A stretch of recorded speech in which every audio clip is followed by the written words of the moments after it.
Hi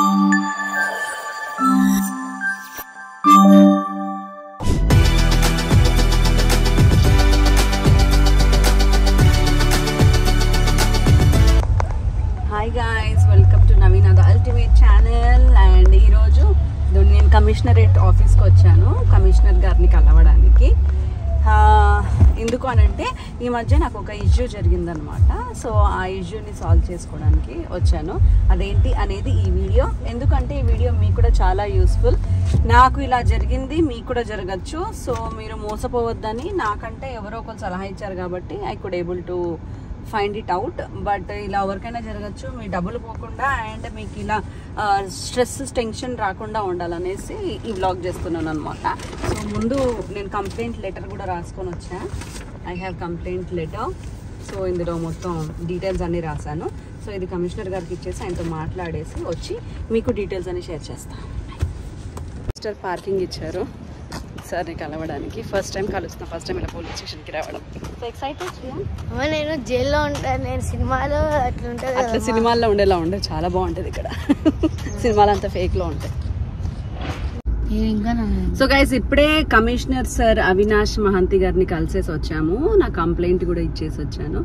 actually ఏం జరిగిందో ఇప్పుడు మీకు ఒక 5 minutesలో ఈ వీడియోలో చెప్తాను. ఈ వీడియో వినండి, మీకు చాలా యూస్ఫుల్ అవుతుంది. ఈ స్కామ్లో లక్షలు చాలా మంది లాస్ అయ్యారట. నాకు నిన్న మార్నింగ్ ఒక కాల్ వచ్చింది.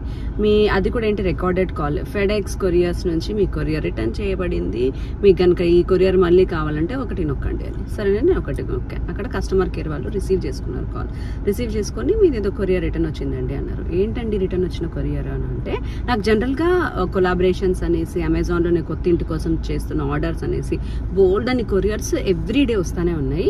సో నేను కొన్నిసార్లు ఫోన్ అటెండ్ అవ్వను కాబట్టి మా సెక్యూరిటీ వాళ్ళు లోపలికి సెండ్ చేయరు, వాళ్ళు రిటర్న్ వెళ్ళిపోతూ ఉంటాయి. ఇది కామన్గా నాకు జరుగుతూనే ఉంటుంది. సో ఇది కామన్గా నాకు జరుగుతుంది కాబట్టి నేను నమ్మాను అదంతా నిజం అని చెప్పేసి. సో వాళ్ళు అలా కాల్ చేసి ఫార్వర్డ్ చేస్తే అసలు ఏం కొరియర్ అని అడిగితే నేను డీటెయిల్స్ టైప్ చేస్తానండి, మీ కాంటాక్ట్ నెంబర్ చెప్పండి అని. కానీ కాంటాక్ట్ నెంబర్ చెప్పగానే వాళ్ళు డీటెయిల్స్ టైప్ చేస్తే, అయ్యో మీది కొరియర్ ముంబై ఎయిర్పోర్ట్లో సీజ్ చేయబడిందండి, దాంట్లో డేంజరస్ కాంటెంట్ ఉంది, దాంట్లో ఉన్నాయి 5 పాస్పోర్ట్లు, 3 బ్యాంక్ క్రెడిట్ కార్డ్స్, బట్టలు, షూస్, ల్యాప్టాప్, దీంతో పాటు 200 grams MDMA ఉందండి అని అన్నారు. వాట్ ఈజ్ MDMA అని అంటే, అది నార్కోటిక్స్ అండి, ఇట్స్ డ్రగ్స్ అని చెప్పారు అనమాట. అదేంటండి, అయితే అది నాది కాదు, నాకు సంబంధమే లేదు అంటే, లేదండి ఇది ముంబై నుంచి తైవాన్కి వెళ్తుంది, అది మీ పేరు మీదే ఉంది అండ్ మీ ఆధార్, మీ పేరు, మీ కాంటాక్ట్ నెంబర్ లింక్ చేసి మీరు పంపిస్తున్నట్టే ఈ narcotics and so Mumbai to తైవాన్కి పలానా అడ్రస్కి పంపుతున్నారు, పలానా అడ్రస్ చూడండి, ట్రాకింగ్ ID చూడండి, వాళ్ళ కాంటాక్ట్ చూడండి అని మొత్తం తైవాన్లో వాళ్ళ అడ్రస్, కాంటాక్ట్ డీటెయిల్స్ అన్నీ ఇచ్చారనమాట నాకు. సో మీరు అయితే నేను చెప్పాను, దీనికి నాకు సంబంధం లేదండి, ఇది నేను చేసింది కాదు, ఎవరు నా ఆధార్ కార్డ్ యూజ్ చేసుకొని ఫ్రాడ్ చేస్తున్నారు, నాకు సంబంధం లేదు అని చెప్పాను. అది నాది కాదు కొరియర్ అని పెట్టేస్తుంటే, అయితే ఇది మీ పేరు మీద మీ ఆధార్ని మిస్యూజ్ చేశారు కాబట్టి మీరు సైబర్ కంప్లైంట్ ఇవ్వాలి. సైబర్ కంప్లైంట్ సరేనండి ఇస్తానండి అంటే, మీకు తెలుసా అండి, చేస్తారా అని అంటే, తెలీదండి, నాకు సైబర్ క్రైమ్ కనుక్కుంటానండి అని. నేను ఫార్వర్డ్ చేయమంటారా అంటే, ఓకే సరే ఫార్వర్డ్ చేయండి, ఇమీడియట్గా చేయాలండి, ఇది లేట్ చేయొద్దు అని అన్నారు. సరే లేట్ అవ్వద్దని చెప్పి ఫార్వర్డ్ చేయమన్నాను. నా కాల్ని అతనే సైబర్ క్రైమ్ వాళ్ళకి ఫార్వర్డ్ చేశాడు. అక్కడ ఒక పోలీస్ ఆఫీసర్ లాగా ఒక ఆయన ఫోన్ లిఫ్ట్ చేసి, నా పేరు విక్రమ్ రాథోడ్, నేను సైబర్ క్రైమ్ నుంచి వచ్చే problem.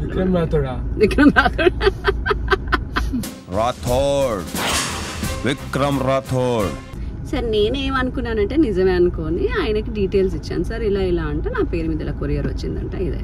Oh this is a serious complaint, you come to Mumbai అని అన్నాడు. నేను ముంబై రాలేనండి, ఇప్పుడు నేను షూటింగ్లో ఉన్నాను. నేను షూటింగ్లో ఎండలో షూటింగ్ చేస్తుంటే మధ్యలో టార్చర్ ఇదంతా నాకు 3 గంటలు.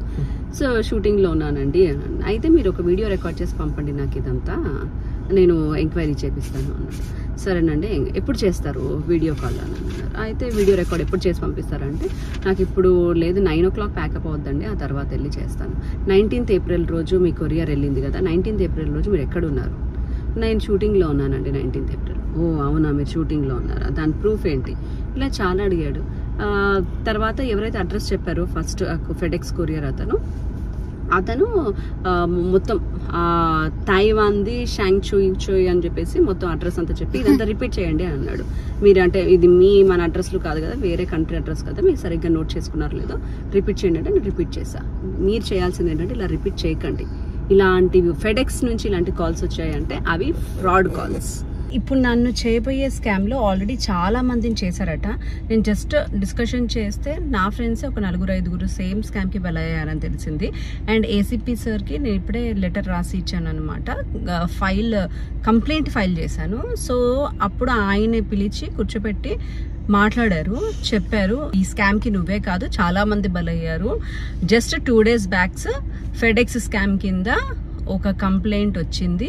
ఆయన సాఫ్ట్వేర్ ఎంప్లాయీ, ఇలా కాల్ రాగానే ప్యానిక్ అయిపోయి 1 week ఆయన హౌస్ అరెస్ట్ చేసుకొని దడతో బతికేసి ఆ 2 days స్పాన్లోనే వీళ్ళ థ్రెటనింగ్ కాల్స్ అంట, మీ పేరు మీద ఇప్పుడు మేము కేసు ఫైల్ చేసేసాము అని కేసు షీట్ ఆయనకి పంపడం, వాట్సాప్లో వీడియో రికార్డ్ చేయండి, మీ ఆడియోలు పంపండి, మీ బ్యాంక్ అకౌంట్ స్టేట్మెంట్లు పంపండి, ఆ డీటెయిల్స్ పంపండి, ఈ డీటెయిల్స్ పంపండి, ఇప్పుడు వస్తున్నారు మిమ్మల్ని అరెస్ట్ చేయడానికి, మీరు ఇంకా లైఫ్ లాంగ్ మీరు జైల్లోనే ఉండాల్సి వస్తుంది, అది అని చెప్పి బ్లాక్మెయిల్ చేసి ఇప్పుడు మేము బయటికి మిమ్మల్ని తేవాలంటే మా అకౌంట్లో ఇంత వేయండి, అంత వేయండి, ఇది పోలీస్ దాకా వెళ్లకుండా చూసుకుందాం, మనం సాల్వ్ చేసుకుందాం, మిమ్మల్ని కేసు నుంచి బయటపడేస్తాను, ముంబై ఎయిర్పోర్ట్లో ఉన్నారు కాబట్టి ఇప్పుడు ఇవన్నీ మీరు బయటికి రావాలి, ఈ నార్కోటిక్స్ ఇవన్నీ బయటికి రావాలంటే మీకు కష్టం అని చెప్పేసి 1,17,00,000 జస్ట్ 2 days బ్యాక్ ఒక సాఫ్ట్వేర్ ఎంప్లాయీ 1,17,00,000 ట్రాన్స్ఫర్ చేశారంటండి.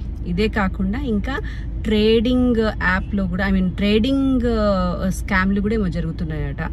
2-3 ట్రేడింగ్స్ చేసేసి అందులో 70-80% లాభాలు చూపించేసి, ఇదిగోండి మీకు ట్రేడింగ్ గురించి నాలెడ్జ్ లేదు, మా ట్రేడింగ్తో మీరు జాయిన్ అయితే ఇలా మీకు సూపర్ లాభాలు వస్తాయి, మా ఈ కస్టమర్లు ఇన్ని ట్రేడింగ్లు చేస్తున్నారు అని చెప్పేసి ఆ ట్రేడింగ్ యాప్ల యొక్క స్కామ్లు చేసేసి 3-4 days వాళ్ళ దగ్గర నుంచి డబ్బులు తీసేసుకొని అలా 78,000 జమ చేసేసుకొని ఫరార్. ఇంకా ట్రేడింగ్ ఉండదు, యాప్ ఉండదు, మనుషులు ఉండరు.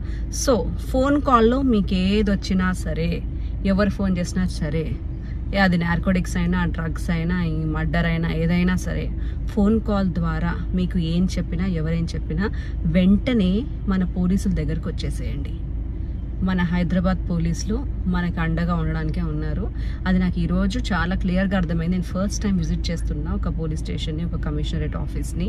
బట్ నేను అంతగా ఊహించలేదు రెస్పాన్స్ ఉంటుందని. బట్ ఇక్కడ చాలా చాలా ప్లీజింగ్గా ఉన్నారు. అండ్ వాళ్ళ నెంబర్ కూడా ఉంది, నేను మీకు నెంబర్ ఇక్కడ పెడుతున్నాను, 1093 అనుకుంటా. సో ఈ నెంబర్కి మీకు ఏ ఫోన్ కాల్ వచ్చినా సరే, ఇలాంటి థ్రెటనింగ్ కాల్స్, ఇలాంటి ఫ్రాడ్ కాల్స్, ఇలాంటి స్పామ్ కాల్స్ ఏమి వచ్చినా సరే అర్జెంట్గా మీరు ఫస్ట్ ఈ నెంబర్కి కాల్ చేసి వాళ్ళకి ఇన్ఫామ్ చేసేయండి. మీరు తప్పు చేయకపోతే మీరు ప్యానిక్ అవ్వాల్సిన అవసరమే లేదు. మీ పేరు మీద అన్నీ చాలా క్లియర్గా ఉంటాయి. Everything will be recorded now days. మీ ఫోన్, మీ అడ్రస్, సీసీటీవీలు, రోడ్లు అన్నీ కూడా రికార్డెడే ఉంటుంది. మీరు తప్పు చేయకపోతే అనవసరంగా ఎవడో భయపడాల్సిన అవసరం లేదు. Be careful guys. Sorry guys, ఇందాక సగంలో వీడియో కట్ అయింది బికాజ్ అక్కడ నా ఫోన్, ఐఫోన్, అమూల్యమైన ఐఫోన్ హ్యాంగ్ అయిపోయింది అనమాట వేడికి, ఎండకి. మరి ఎండ మామూలుగా లేదా, 45 degrees ఉంది బయట. 2 నిమిషాలకే మాడిపోయాం. సో లొకేషన్ చేంజ్ చేసాం అనమాట. ఇప్పుడు మా ఆయన సినిమాకి వచ్చాం. రజాకార్ హిందీలో రిలీజ్ అయింది. అండ్ అన్నిట్లో కూడా 3.5-4 రేటింగ్స్ తో వెళ్తుంది మా సినిమా, హిందీలో, మరాఠీలో. అండ్ ఎవరైనా హిందీ ఆడియన్స్ చూస్తే బాంబేలో ఉంటే కనుక వాచ్ చేయండి. అండ్ హైదరాబాద్ లో కూడా ఇన్నోవేట్ మాల్ లో ఉంది అండ్ చాలా థియేటర్స్ లో ఉంది. ఇప్పుడు మేము ప్లాటినం మాల్కి వచ్చాము. ఓకే, అండ్ బ్యాక్ విషయానికి వస్తే కమిషనర్ గారు చాలా చక్కగా రిసీవ్ చేసుకున్నారు. ఆయన ఏం చెప్పారు అంటే ఇలాంటి స్కామ్స్ అవుతూనే ఉన్నాయంట. ఎస్పెషల్లీ ముంబై నుంచి ఎక్కువ డీల్ అవుతున్నాయంట ఇలాంటివన్నీ. బికాస్ అక్కడ ముంబై అయితే వాస్ట్ సిటీ కాబట్టి ఫ్రాడ్స్ కూడా ఎక్కువ జరుగుతాయి కాబట్టి అక్కడ ఈజీగా ఉంటుంది కాబట్టి ఆ యాక్సెస్. ఇలా చాలా మందికి ఫెడెక్స్ అనే కంపెనీ నుంచి అని చెప్పేసి కాల్స్ వెళ్ళేసి ఆ కాల్స్ లో వీళ్ళకి మీ పేరు మీద నార్కోటిక్స్ ఉంది, డ్రగ్స్ ఉన్నాయి అని చెప్పి నార్మల్ పీపుల్ ని భయపెట్టించేసి ఇప్పుడు కస్టమ్స్ ఆఫీస్ లో ఉంది, అది గనక పోలీస్ కేసు అయితే మీరు లైఫ్ లాంగ్ జైల్లోనే కూర్చోవాలని చెప్పేసి కస్టమ్స్ ఆఫీస్ నుంచి అది బయటికి రావాలి వితౌట్ ఎనీ కేసు అంటే మీరు 5 లక్షలు కట్టాలి, అలానే ఆఫీస్కి 2 లక్షలు కట్టాలి, మా ఫెడెక్స్కి ₹1,00,000 కట్టాలి, ఇలా అని చెప్పేసి వాళ్ళ దగ్గర 20-30 లక్షలు వాళ్ళని బ్లాక్మెయిల్ చేసి వాళ్ళని భయపెట్టేసి వాళ్ళతో డబ్బులు కాచేసే ఒక స్కామ్ అనమాట ఇదంతా. ఇది నేను కూడా ఫస్ట్ లో నమ్మేశాను, నిజం అనుకున్నాను. ఎందుకంటే అంత న్యాచురల్ గా కరెక్ట్గా. అండ్ నాకు వచ్చిన కాన్ఫరెన్స్ కాల్ కూడా ముంబై క్రైమ్ బ్రాంచ్ అని వచ్చింది. అండ్ నాకు తర్వాత అతను వాట్సాప్లో కాల్ చేసి, ఇది నా వాట్సాప్ నెంబర్, నేను మీకు టచ్లో ఉంటాను, నాకు కాల్ చేయండి, దీంట్లో మీకు ఏ ప్రాబ్లం ఉన్నా నాకు రెగ్యులర్గా టచ్లో ఉండండి, ఇందులో మీ డీటెయిల్స్ అన్ని నాకు పెట్టండి అని చెప్పేసి ఒక వాట్సాప్ నెంబర్ ఇచ్చారు. అండ్ నేను మీకు నాకు ఏ నెంబర్ నుంచి కాల్ వచ్చింది, నాకు ఏ నెంబర్ నుంచి కమిషనర్ ఆఫీస్ అని కాల్ వచ్చింది, ముంబై కమిషనర్ ఆఫీస్ అనేసి, అవన్నీ కూడా ఇక్కడ నెంబర్స్ పెడుతున్నాను. మీకు సేమ్ నెంబర్స్ నుంచి రావచ్చు. ఈ నెంబర్స్ గనక వస్తే ఇప్పుడే ఫీడ్ చేసేసుకోండి. ఈ నెంబర్స్ డోంట్ లిఫ్ట్ అని పెట్టేసుకోండి. అండ్ ఇలాంటి స్కామ్ మీకు వచ్చినా, ఇలా ఫెడెక్స్ నుంచి వచ్చింది, ఇలా మీ పార్సల్ రిటర్న్ అయింది, ఇందులో నార్కోటిక్స్ ఉన్నాయి, డ్రగ్స్ ఉన్నాయని ఏమైనా వచ్చినా కూడా మీరు దయచేసి ఆ ఫోన్ కాల్స్ ని లిఫ్ట్ చేయకండి, నమ్మకండి, ఎదిరించండి. మీరు డబ్బులు పోగొట్టుకోండి. మీరు గనక తప్పు చేయకపోతే ఎవ్వరికి మీరు భయపడాల్సిన అవసరం లేదు, రూపాయి కూడా ఖర్చు పెట్టాల్సిన అవసరం లేదు. మన హైదరాబాద్ పోలీసులు చాలా చాలా చాలా మంచి వాళ్ళు, చాలా బాగా రిసీవ్ చేసుకుంటారు. ఎక్కడికో మీరు ముంబైకి వెళ్ళి వాళ్ళ ట్రాప్ లో పడాల్సిన అవసరం లేదు. మీకు ఏ ప్రాబ్లం ఉన్నా సరే ఓకే అండి, మేము ఇక్కడ పోలీస్ స్టేషన్కి వెళ్ళి కంప్లైంట్ ఇచ్చి మీకు టచ్ లో వస్తామని చెప్పండి. నేను ఈ స్కామ్ లో చిక్కుకున్నాను కాబట్టి ఈ స్కామ్ గురించి మీకు చెప్తున్నాను. రకరకాల స్కామ్స్ జరుగుతున్నాయంట. మీకు కూడా ఏమైనా స్కామ్ తెలిస్తే కింద కమెంట్ సెక్షన్ లో మీకైనా స్కామ్ ఏంటి కింద కమెంట్ సెక్షన్ లో కమెంట్ చేయండి. అండ్ ఈ వీడియోకి సంబంధించి కమెంట్స్ కూడా అందరు చదవండి, సో దట్ మనకు లోకజ్ఞానం వస్తుంది ఎలాంటి ఫ్రాడ్స్ జరుగుతున్నాయి అనేసి. నేను నా అదృష్టం కొద్దీ ఈ కేసు ఇలా ఈ ఫోన్ కాల్ పెట్టగానే మా ఆయనకు కాల్ చేశాను. మా ఆయన నాకు ఇమీడియట్ గా కమిషనర్ గారితో మిగతా వాళ్ళతో మాట్లాడేసి మళ్ళీ నాకు హాఫ్ అన్ అవర్ లో కాల్ బ్యాక్ చేశారు, ఎల్లు కమిషనర్ ఆఫీస్ కి రెడీగా ఉన్నారని. మళ్ళీ వెళ్తా ఉంటే ఈ లోపే కమిషనర్ ఆఫీస్ లో పోలీసులందరూ ఎంక్వైరీ చేసి ఏంటి అనేసి, ఆ తర్వాత వాళ్ళకి తెలిసిన విషయం ఇదంతా ఫ్రాడ్ అని. నాకు ఇమీడియట్ గా మళ్ళీ హాఫ్ అన్ అవర్ లో కాల్ వచ్చింది, ఇదంతా ఫ్రాడ్ అంటే మీరు భయపడాల్సిన అవసరం లేదు, ఇప్పుడే రావాల్సిన అవసరం కూడా లేదు, షూటింగ్ చేసుకుంటే రిలాక్స్ గా రేపు రండి అనేసి. సో మాకు యాక్సెస్ ఉంది కాబట్టి మాకు కొంచెం ఈజీ అయింది. 2-3 గంటల టెన్షన్ తో నాకు పోయింది అండ్ నేను డబ్బులు లాస్ అవ్వలేదు. బట్ నార్మల్ పీపుల్ కి, ఎవరికైతే నాలెడ్జ్ లేదో, ఎవరికైతే ఎక్కువ భయపడిపోతారో, మన మీద నార్కోటిక్స్ కేసు అంటే ఎలా ఉంటుంది చెప్పండి, పానిక్ అయిపోతాం కదా.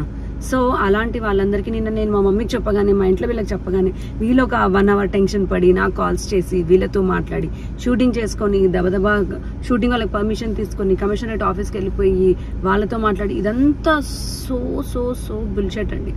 కాబట్టి మీరు కూడా ఇలాంటి స్కామ్లో చిక్కుకుంటారేమో అని, నాకు యూట్యూబ్ అనే మాధ్యమం ఉంది కాబట్టి నేను మీకు షేర్ చేసుకోగలుగుతున్నాను. ఇలాంటివేమీ మీరు భయపడకండి, మీ డబ్బులు వేస్ట్ చేసుకోకండి. ఏ ఫోన్ కాల్ కూడా మీరు అటెండ్ చేయొద్దు. అండ్ ఇలాంటి ఫోన్ కాల్స్ వచ్చినప్పుడు వాళ్ళు ఏదో అడ్రస్లు చెప్పి రిపీట్ చేయమంటారు.